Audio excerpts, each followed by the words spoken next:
Section 16 of Flatland by Edwin Abbott. Recording by Aaron White. Section 16. How the stranger vainly endeavoured to reveal to me in words the mysteries of Spaceland. As soon as the sound of the peace cry of my departing wife had died away, I began to approach the stranger with the intention of taking a nearer view and of bidding him be seated. But his appearance struck me dumb and motionless with astonishment. Without the slightest symptoms of angularity, he nevertheless varied every instant with gradations of size and brightness, scarcely possible for any figure within the scope of my experience. The thought flashed across me that I might have before me a burglar or cut-throat, some monstrous irregular isosceles who, by feigning the voice of a circle, had obtained admission somehow into the house, and was now preparing to stab me with his acute angle. In the sitting-room, the absence of fog, and the season happened to be remarkably dry, made it difficult for me to trust to sight recognition, especially at the short distance at which I was standing. Desperate with fear, I rushed forward with an unceremonious "You must permit me, sir," and felt him. My wife was right. There was not the trace of an angle, not the slightest roughness or inequality. Never in my life had I met with a more perfect circle. He remained motionless while I walked around him, beginning from his eye and returning to it again. Circular he was throughout, a perfectly satisfactory circle. There could not be a doubt of it. Then followed a dialogue which I will endeavour to set down as near as I can recollect it, omitting only some of my profuse apologies, for I was covered with shame and humiliation that I, a square, should have been guilty of the impertinence of feeling a circle. It was commenced by the stranger, with some impatience at the lengthiness of my introductory process. Stranger, have you felt me enough by this time? Are you not introduced to me yet? I. Most illustrious sir, excuse my awkwardness, which arises not from ignorance of the usages of polite society, but from a little surprise and nervousness, consequent on this somewhat unexpected visit, and I beseech you to reveal my indiscretion to no one, and especially not to my wife. But before your lordship enters into further communications, would he deign to satisfy the curiosity of one who would gladly know whence his visitor came? Stranger. From space. From space, sir. Whence else? I. Pardon me, my lord, but is not your lordship already in space, your lordship and his humble servant, even at this moment? Stranger. Pooh! What do you know of space? Define space. I. Space, my lord, is height and breadth indefinitely prolonged. Stranger. Exactly. You see, you do not even know what space is. You think it is of 2 dimensions only, but I have come to announce to you a third: height, breadth, and length. I. Your lordship is pleased to be merry. We also speak of length and height, or breadth and thickness, thus denoting 2 dimensions by 4 names. Stranger. But I mean not only 3 names, but 3 dimensions. I. Would your lordship indicate or explain to me in what direction is the 3rd dimension, unknown to me? Stranger. I came from it. It is up above and down below. I. My lord means seemingly that it is northward and southward. Stranger. I mean nothing of the kind. I mean a direction in which you cannot look, because you have no eye in your side. I. Pardon me, my lord. A moment's inspection will convince your lordship that I have a perfect luminary at the juncture of my 2 sides. Stranger. Yes, but in order to see into space, you ought to have an eye not on your perimeter, but on your side, that is, on what you would probably call your inside, but we in Spaceland should call it your side. I. An eye? In my inside? An eye in my stomach? Your lordship jests. Stranger. I am in no jesting humour. I tell you that I come from space. Or since you will not understand what space means, from the land of 3 dimensions, whence I but lately looked down upon your plane, which you call space, forsooth. From that position of advantage I discerned all that you speak of as solid, by which you mean enclosed on 4 sides, your houses, your churches, your very chests and safes, yes, even your insides and stomachs, all lying open and exposed to my view. I. Such assertions are easily made, my lord. Stranger. But not easily proved, you mean. But I mean to prove mine. When I descended here, I saw your 4 sons, the Pentagons, each in his apartment, and your 2 grandsons, the Hexagons. I saw your youngest Hexagon remain a while with you, and then retire to his room, leaving you and your wife alone. I saw your isosceles servants, 3 in number, in the kitchen at supper, and the little page in the scullery. Then I came here. And how do you think I came? I. Through the roof, I suppose. Stranger. Not so. Your roof, as you know very well, has been recently repaired, and has no aperture by which even a woman could penetrate. I tell you I come from space. Are you not convinced by what I have told you of your children and household? I. Your lordship must be aware that such facts touching the belongings of his humble servant might be easily ascertained by any one of the neighbourhood possessing your lordship's ample means of information. Stranger. To himself. What must I do? Stay. One more argument suggests itself to me. When you see a straight line, your wife, for example, how many dimensions do you attribute to her? I. Your lordship would treat me as if I were one of the vulgar who, being ignorant of mathematics, suppose that a woman is really a straight line, and only of 1 dimension. No, no, my lord, we squares are better advised, and are as well aware of your lordship that a woman, though popularly called a straight line, is really and scientifically a very thin parallelogram, possessing 2 dimensions, like the rest of us, viz. Length and breadth, or thickness.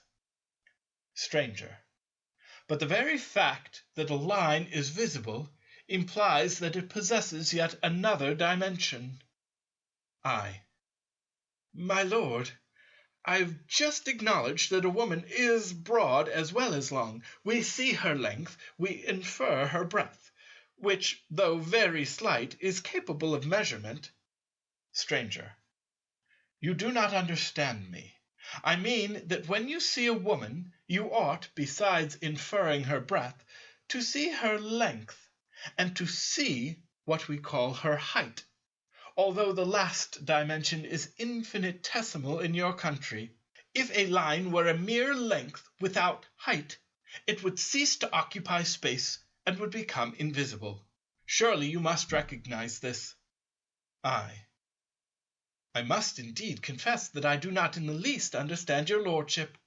When we in Flatland see a line, we see length and brightness. If the brightness disappears, the line is extinguished, and, as you say, ceases to occupy space. But am I to suppose that your lordship gives the brightness the title of a dimension, and that what we call bright you call high? Stranger. No, indeed. By height, I mean a dimension like your length, only with you height is not so easily perceptible, being extremely small. I. My lord, your assertion is easily put to the test. You say I have a 3rd dimension, which you call height. Now, dimension implies direction and measurement. Do but measure my height, or merely indicate to me the direction in which my height extends, and I will become your convert. Otherwise your lordship's own understanding must hold me excused. Stranger to himself. I can do neither. How shall I convince him? Surely a plain statement of facts followed by ocular demonstration ought to suffice. Now, sir, listen to me. You are living on a plain. What you style Flatland is the vast level surface of what I may call a fluid, on or in the top of which you and your countrymen move about, without rising above or falling below it. I am not a plane figure, but a solid. You call me a circle, but in reality I am not a circle, but an infinite number of circles, of size varying from a point to a circle of 13 inches in diameter, one placed on top of the other. When I cut through your plane, as I am now doing, I make in your plane a section, which you very rightly call a circle.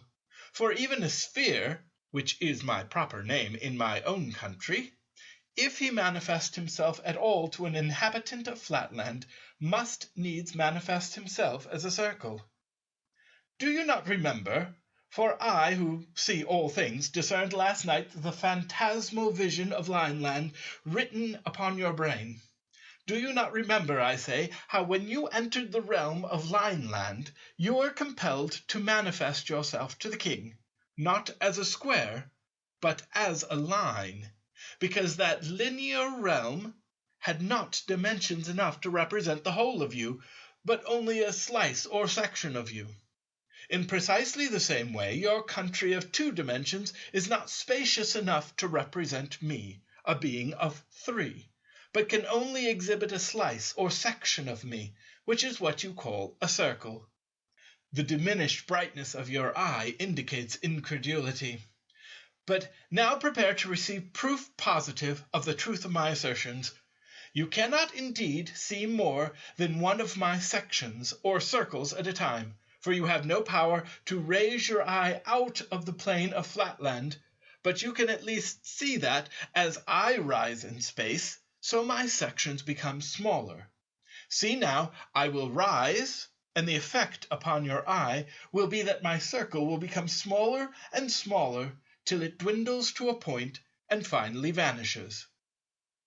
There was no rising that I could see, but he diminished and finally vanished. I winked once or twice to make sure that I was not dreaming, but it was no dream. From the depths of nowhere came forth a hollow voice, close to my heart it seemed.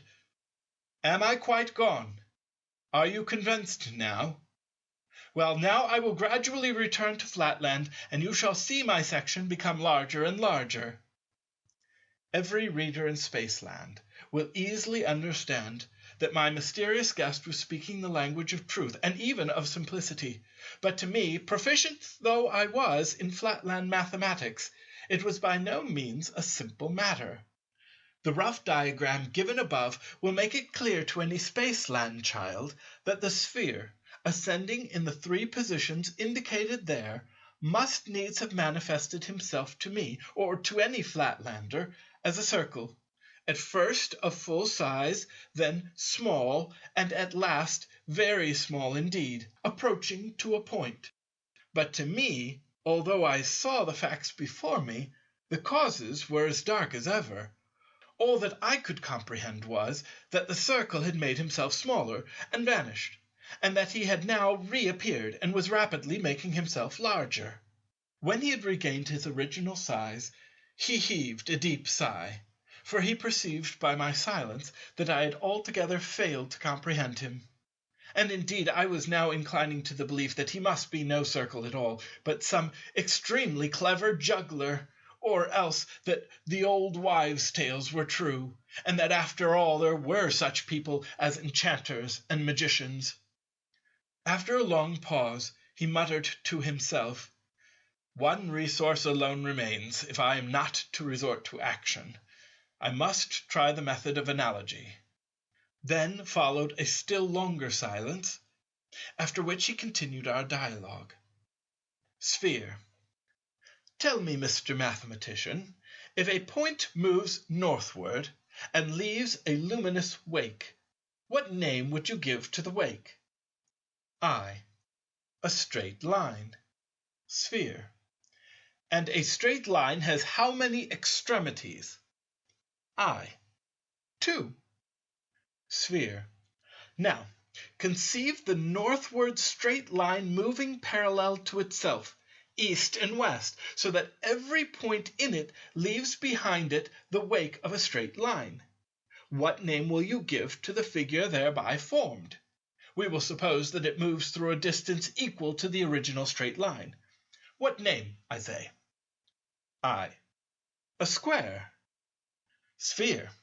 And how many sides has a square? How many angles? I. 4 sides and 4 angles. Sphere.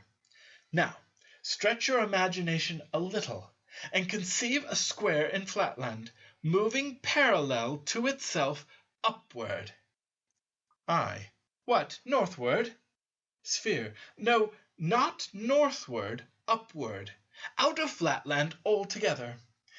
If it moved northward, the southern points in the square would have to move through the positions previously occupied by the northern points. But that is not my meaning.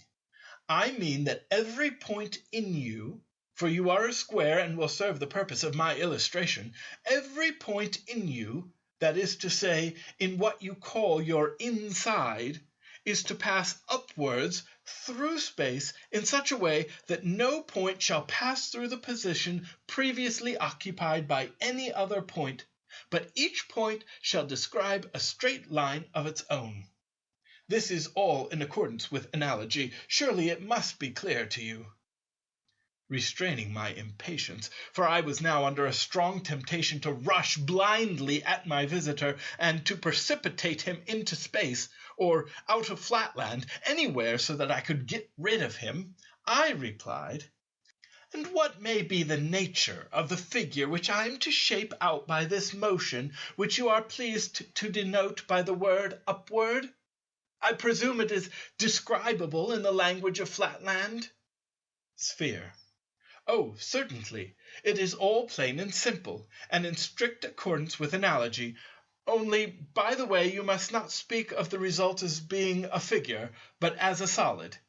But I will describe it to you. Or rather, not I, but analogy. We began with a single point, which, of course, being itself a point, has only one terminal point. One point produces a line with 2 terminal points. One line produces a square with 4 terminal points. Now you give yourself the answer to your own question. 1, 2, 4 are evidently in geometrical progression. What is the next number? I.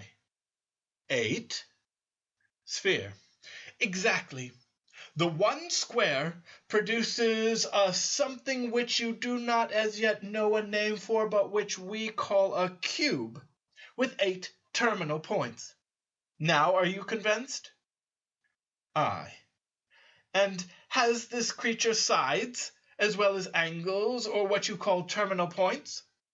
Sphere. Of course, and all according to analogy. But, by the way, not what you call sides, but what we call sides. You would call them solids. I. And how many solids or sides will appertain to this being whom I am to generate by the motion of my inside in an upward direction, and whom you call a cube? Sphere. How can you ask? And you, a mathematician! The side of anything is always, if I may say so, one dimension behind the thing. Consequently, as there is no dimension behind a point has 0 sides. A line, if I may say so, has 2 sides, for the points of a line may be called by courtesy its sides. A square has 4 sides. 0, 2, 4. What progression do you call that? I. Arithmetical. Sphere. And what is the next number? I.